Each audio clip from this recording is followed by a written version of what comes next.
¿Y por qué no tiene otra cosa? Ah, no sé. Ah, bueno, entonces hay que hacer con calma. Bien. En esto se pueden. Y si la posibilidad es, tiene una escala de Alvarado baja, entonces nunca va a salir de esa. ¿Okay? Estos son los criterios de Tokio de colecistitis aguda. Eso se lo he dado en el tema. Signo de Murphy y dolor en el hipocondrio derecho. Esos son los signos de inflamación, fiebre, leucocitosis y PCR elevada. Esta es la otra. Y los signos radiográficos o ultrasonográficos de colecistitis aguda. Si tiene A y B, bastante sospechoso. A, B y C, diagnóstico total. ¿Okay? Esto es lo mismo, si hay peritonitis o no hay peritonitis, hagan un CAT, para lo mismo que hablamos antes, pero en esquema. Y la apendicitis, como le dije antes, si es una apendicitis que no está complicada, hay que operarla. Si está complicada, que porque tiene muchos días, tiene un flemón, y eso se trata médicamente, o tiene un absceso. El absceso tampoco hay que ir corriendo a operarlo. Ese paciente puede hacer un drenaje percutáneo y manejar los medicamentos. Estos pacientes no hay necesidad de operarlo, etc. Lo mismo con la colecistitis aguda, si hay mucha sospecha, pero el paciente está muy clínicamente mal, entonces pueden hacerle un drenaje percutáneo de la vesícula en vez de operarlo. Si no está así, pueden operar. Entonces, estos son los exámenes de laboratorio que usamos. No es que a todos los pacientes con dolor abdominal y a todos los pacientes con abdomen agudo le pedimos todo esto, sino dependiendo de dónde está localizado el dolor y dependiendo si es hombre o mujer. O al hombre no le van a pedir una trombina coriónica, o eso es por. Y si están pensando en apendicitis y esta cosa, ¿para qué estamos pidiendo amilasa y urinalysis? Sino que dónde está el dolor, pero todo esto puede ser parte de lo que le van a pedir los residentes cuando le digan, ¿y qué laboratorio le pediste? Pedí esto. Ah, ok. Las radiografías, los ultrasonidos, el CAT y la resonancia. ¿Qué le hacemos a esto? La gente dice, pero la radiografía todavía no se hace. Pues sí, sí se siguen haciendo y son importantes. Sobre todo la abdomen agudo, que es la de tórax, la abdomen acostado y la abdomen de pie. ¿Y por qué son importantes? Porque ahí están los diagnósticos. Toman dolor abdominal agudo en el hipocondrio derecho, le toman una placa y tiene una neumonía, pero a todas manos. No es que a este paciente no hay que hacer un ultrasonido de vesícula, sí había que hacerlo, pero no es una cosa que, esto es por esto. Probablemente es una neumonía y sí hay que descartarlo. Lo mismo es, toman una placa, ese paciente no hay que hacerle ningún cambio. Aire libre subdiafragmático. El paciente hay que operarlo. No hay que hacerle ningún cambio. Hay que operarlo. Y estas son las causas de perforación. Bueno, estas son ya lo hemos visto. Cuerpo extraño, obstrucción intestinal, etc. Hay veces que hay aire en el abdomen, pero que no es quirúrgico. Pero eso generalmente es si ya le hicieron un procedimiento endoscópico hace poco, pero para haber aire dentro del abdomen y le hacen un procedimiento endoscópico, ya hay aire que hay una perforación. La paroscopía reciente, estas cosas pueden suceder, pero aire después de una cirugía en el abdomen es frecuente, pero eso desaparece, el aire se absorbe las primeras 12 a 48 a 24 horas. No debería haber aire en ningún paciente operado al segundo día. Si toman una placa y ven aire, no debería haber segundo. Le trae esto porque es una radiografía de abdomen normal. ¿Qué es lo que no se debe ver aquí?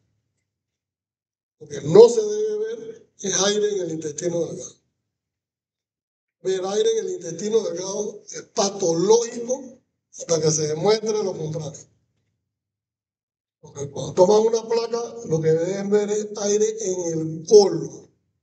En el colon sí puede haber aire. Igual en la ampolla rectal.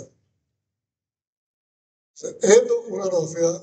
Esto es diferente a esto.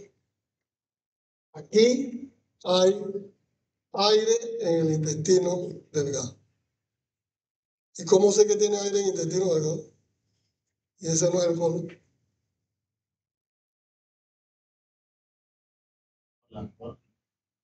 ¿Qué forma?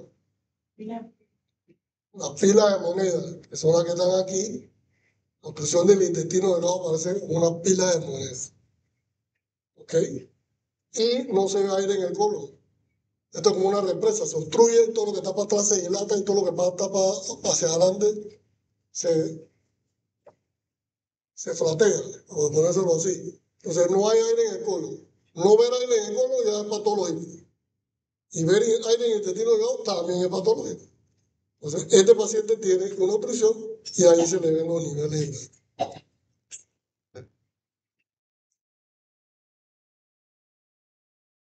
Otra obstrucción del intestino delgado.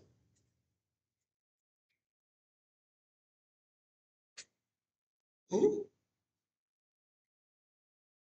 Ahí están las pilas de moneda. ¿No están? No hay pilas de moneda. Este es el del colon. Tiene un vólvulo de simoide aquí. Este es el colon. Entonces, ¿ves eso? El vólvulo de simoide no es una urgencia quirúrgica a menos que tenga un abdomen agudo. Porque lo primero que se hace es que a gastroenterología le da una rectosigmoidoscopia y lo descomprime. Y después de que lo descomprime, se le da un manejo de 48 horas para limpiar el colon y poder operar. Y eso es única y exclusivamente porque si lo opero de urgencia, termina en una colostomía.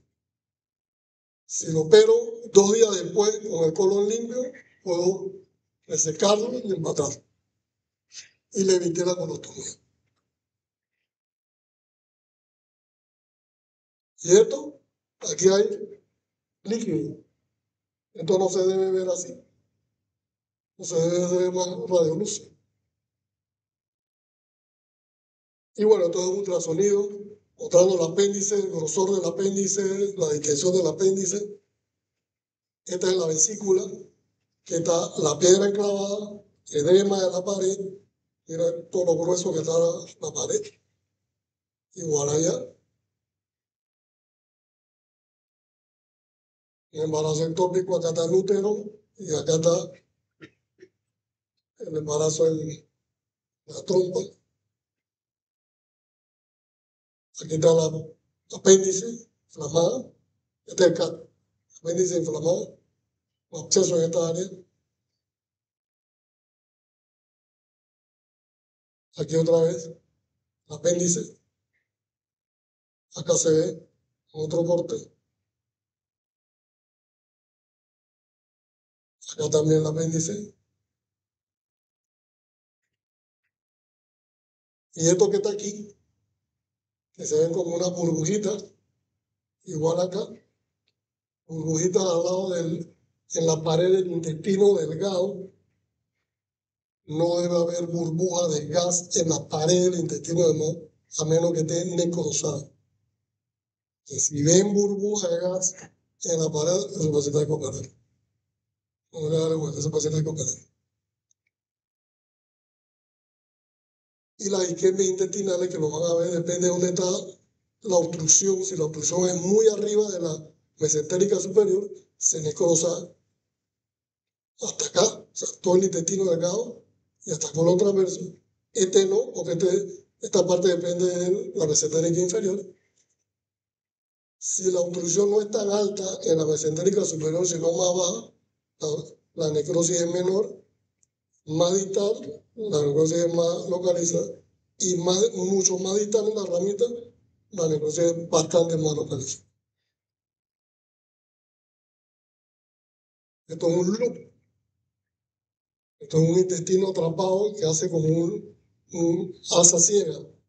Así se ve en el CAT, la asa ciega. Y así es, este paciente se operó y esto es lo que tenía. Una necrosis intestinal. Y ahí está el asa poblada. Y esto es lo mismo, un CAT transversal que nota dilatación del intestino delgado. Y esto es una resonancia. Muestra aquí apendicitis. Entonces, resonancias también sí se puede hacer. La diferencia de la resonancia es que es costosa, es más difícil de programarla, pero normalmente, si estuviera en un hospital donde tiene todas las facilidades, usted podría decir, a este paciente que estoy sospechando que tiene una apendicitis en el embarazo, que es lo que vamos a ver, le puede hacer una resonancia en vez de un CAT. Entonces aquí hay 3 pacientes que son sumamente distintos a todos los pacientes que se han presentado. ¿Y por qué son distintos? ¿Qué cambia en el embarazo? Bueno, este no fue el embarazo. Esto es el paciente inmunosuprimido. Estas son todas las patologías que pueden ser inmunosuprimidas leves a moderadas. Un paciente inmunosuprimido no tiene la misma sintomatología clínica que un paciente que no está inmunosuprimido. Y depende del grado de inmunosupresión, las manifestaciones clínicas son menores. Lo que deben saber es esto, que es una inmunodeficiencia severa. Y eso es paciente que tiene SIDA, el síndrome, no VIH, el síndrome. Si no tiene el síndrome, sino que tiene VIH, que no es la manifestación clínica, que tenga un recuento de CD4 menor de 200, eso es severo. Y todos esos pacientes que vengan con esa historia, hay que hacerles un CAT siempre. Aunque digan, a mí me duele un poquito por aquí. Hay que hacer un CAT. ¿Okay? Todos los pacientes.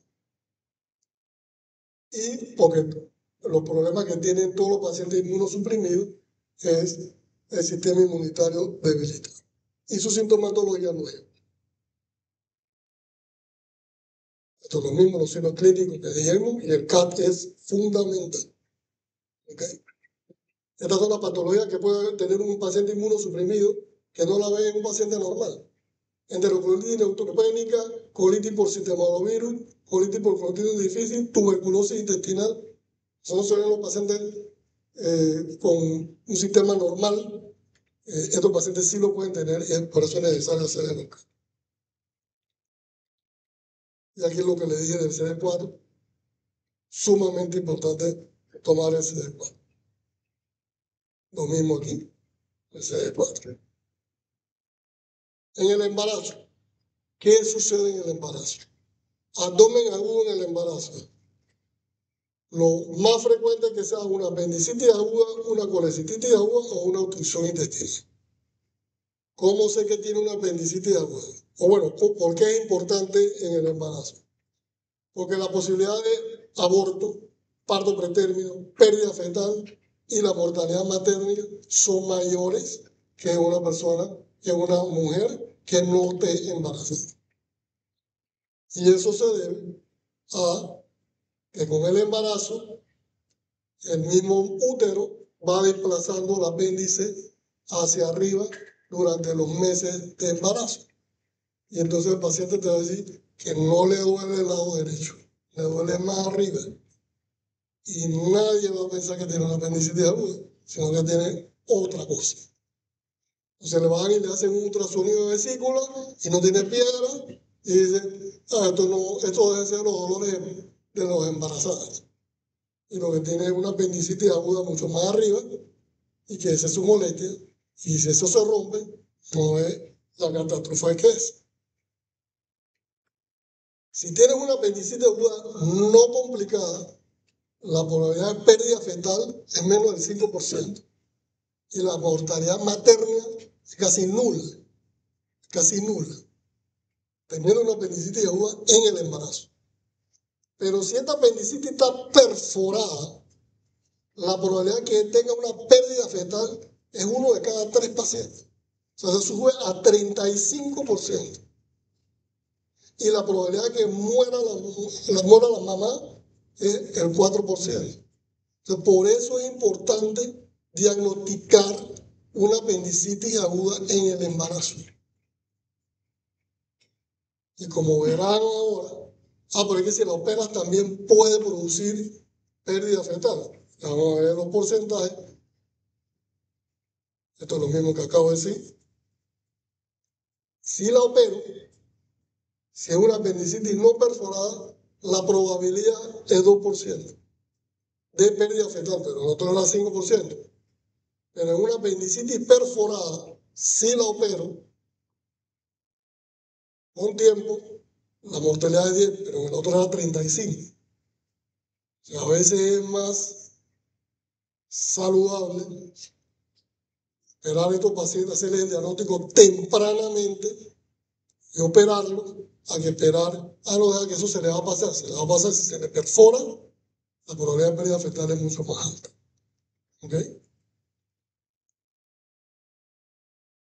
Y la metodología diagnóstica mejor es el ultrasonido. Sin lugar a dudas, el ultrasonido te puede decir con una certeza casi del 85 a 90% que es una apendicitis. Solo que deben saber que el útero desplaza la mente. Y esto ya lo habíamos visto.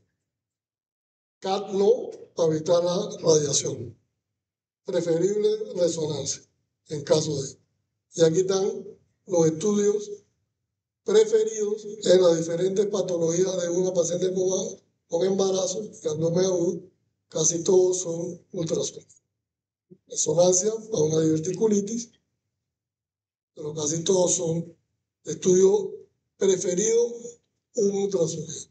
Secundario, resonancia magnética, y en caso de que no se pueda hacer y se necesite hacer un diagnóstico, un CAT. Y este es el otro paciente. Un paciente obeso.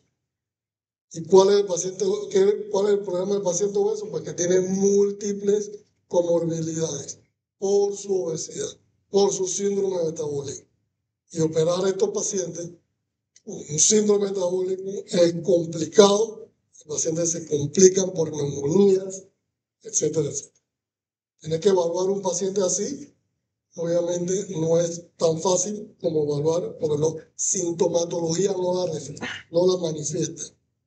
Tiene el panícula adiposo aquí, en un ultrasonido, versus una paciente no, es casi el doble. O sea, el examen físico, el paciente no va a reflejar que tenga ningún dolor, y es porque no van a poder hacer un examen físico, ¿sabes? Y este es el otro problema, que casi ninguno, dependiendo del tamaño, el abdomen va a entrar por el CAT. Y peor, el CAT se mueve para llegar a donde está el resonador. Y si tiene mucho peso, no se puede mover. Y operar es bastante difícil también en estos pacientes. Porque incluso con los cirugías laparoscópicas tenemos que usar instrumentos especiales que son más largos para poder pasar todo el panículo adiposo para poder hacer la cirugía. Y bueno, ahora sí. Café. ¿Alguna pregunta?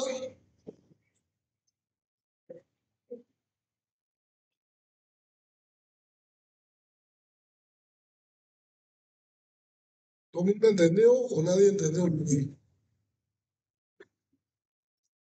Ninguno.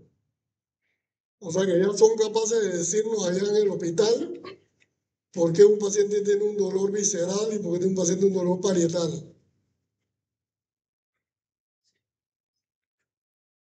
Y la sintomatología, ¿por qué se produce esa sintomatología? Ya saben por qué se produce. ¿Y cómo pueden hacer los diagnósticos? Género, edad, localización. Además de todo el examen de preguntarle los antecedentes y esas cosas. pero ahí está siempre la luz. Una pregunta, si un paciente tiene una apendicitis retrocecal, ¿qué podríamos nosotros ver en el examen? La sintomatología parecida, porque el paciente, acuérdate que tuvo una obstrucción, produce una dilatación y te va a decir, me duele por acá, y después te va a decir que el dolor lo siente más atrás, ni siquiera en la parte de adelante, sino que lo siente más atrás, porque ahí es donde el apéndice toca el peritoneo parietal. No te va a decir aquí, pero te va a decir, me duele un poco más acá, más para atrás. Y entonces esto puede ser una apendicitis retrocélica. Pero los signos posiblemente los vaya a tener. ¿Una pregunta?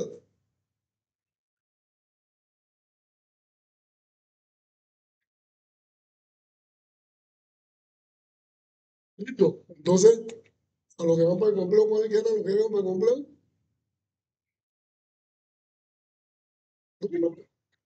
¿Ve? Y los otros se fueron.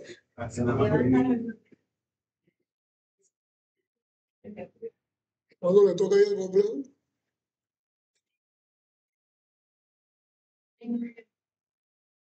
Dice, ok. Listo, pues, terminamos.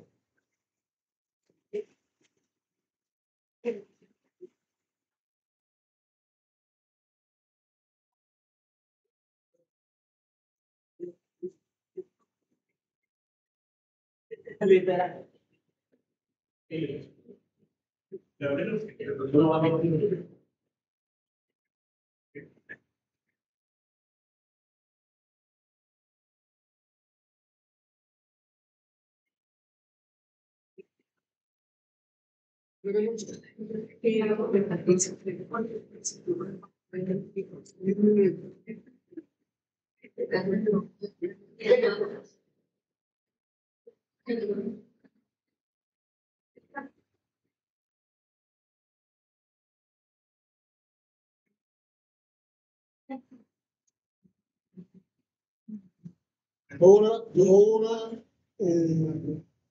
van a cerrar el quirófano. En 6 meses, pero a lo mejor me van a respirar. Entonces, vamos a llegar a ver lesiones. Así que no sé cómo vamos a hacer con la habitación. Es un sueño. Creo que va a poner ese tiempo. O sea que con todo el otro, bueno, vamos a ver. Vale, pues. Ok.